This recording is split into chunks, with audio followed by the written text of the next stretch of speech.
All right, well, y'all please give it up for Madam Chair and also Representative Good. They are working every day on our behalf to try to make Tallahassee and to make this state work again. And y'all, I have to tell you, I'm blown away by your showing today. But what I know about your turnout is that you are as committed as I am to putting the words protection back in our Department of Environmental Protection here in the state of Florida. Right? As I have said before, there is no corporate profit big enough to be able to take away our clean water. Right? There is no entity out there powerful enough to be able to contaminate our air and our water and our beaches, which all of us enjoy recreating in from time to time. We got to be very clear. We cannot allow Rick Scott and Ron DeSantis to become election year environmentalists. We're not interested in that. We're not interested in that.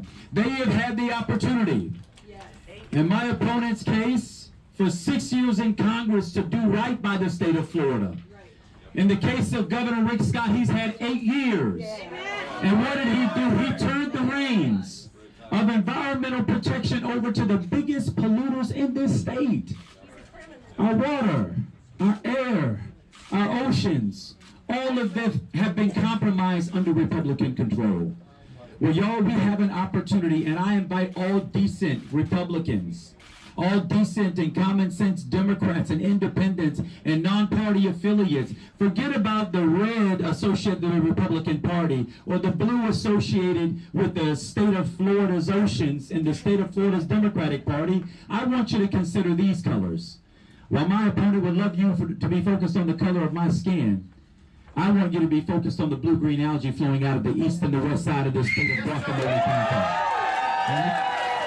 I want you to be focused on the blue oceans that all of us want to enjoy. I want you to be focused on the green of our environment and the solar energy revolution that we're going to build in this state when we win this state again in November. I want you to be focused. I want you to be focused on the fact that we have an opportunity to elect a governor who actually believes in science. Who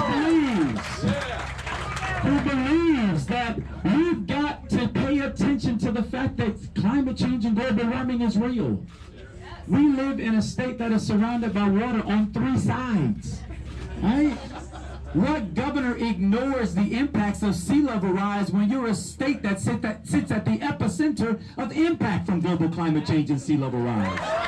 Well, when you elect me governor of the state of Florida, we're going to reconstitute our Climate Change and Resiliency Commission to help make recommendations around what we've got to do as a state of Florida, not only to be more resilient in the face of climate change, but to teach the rest of the world how you build a state that can rebound and build a green economy that allows people to go to work, keeping our environment clean, keeping our air and our water quality strong, and making sure that we have a planet that our kids and our children and our children's children can inherit.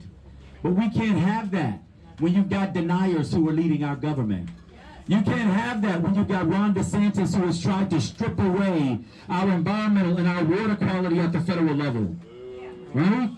You can't have that when you allow for right-wing extreme ideologues to set policy for the future of our state's environment. It will not work. Well, listen, y'all, we have a chance to flip all of that this year. We have a chance to put the interests of everyday working people back at the forefront of the people who lead this state. I believe from the fiber of my being that the power of the people is greater than the people in power. The future of this state very much so depends on what we do to protect our green environment. It depends on the businesses that have sprung up all around this area that depend on the tourism and the ecotourism that helps to power the state of Florida. Yes. Where nobody wants to come hang out on a beach if they've got to fight guacamole content in order to enjoy themselves. My opponent's answer to how you get access to health care for everybody is he says they can always go to the emergency room. Now, why does that matter on a day that we're talking about our environment? Because we know that our environment very much so weighs on the well-being and on the health of the people of this state. I want you to understand that when we talk about our environment, when we talk about green, we're not just talking about the green that's around us. We're also talking about an economy that works for people, a green economy. When we talk about healthcare, it is connected to the environment. If people aren't breathing in good air, if their water is contaminated, if we have saltwater intrusion on our natural water bodies, if we got nitrates that are flowing into our groundwater and septic tanks that are so age-old, they have no use other than the contamination of our environment. All of this is interwoven. It's interconnected. We're not single-issue voters. We are Floridians. And we want a governor who's going to do the work for all of Florida. But listen, y'all, we can't have that if we don't do our jobs. We can't have that if we don't show up and show out and vote in this election that we have never voted before. If we do our job and show up and participate in this process, if we remind every single person that we come in contact with that democracy is not a spectator sport, then it requires our engagement, our involvement, the pull and take of powerful versus those who have less power. Our election day vote is the one thing that makes us all equal. Let's bring it home, everybody. Let's bring it home, everybody.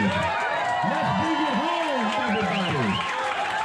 My name is Andrew Gillum, and with your help, I will become the next governor of the great state of Florida. God bless everybody.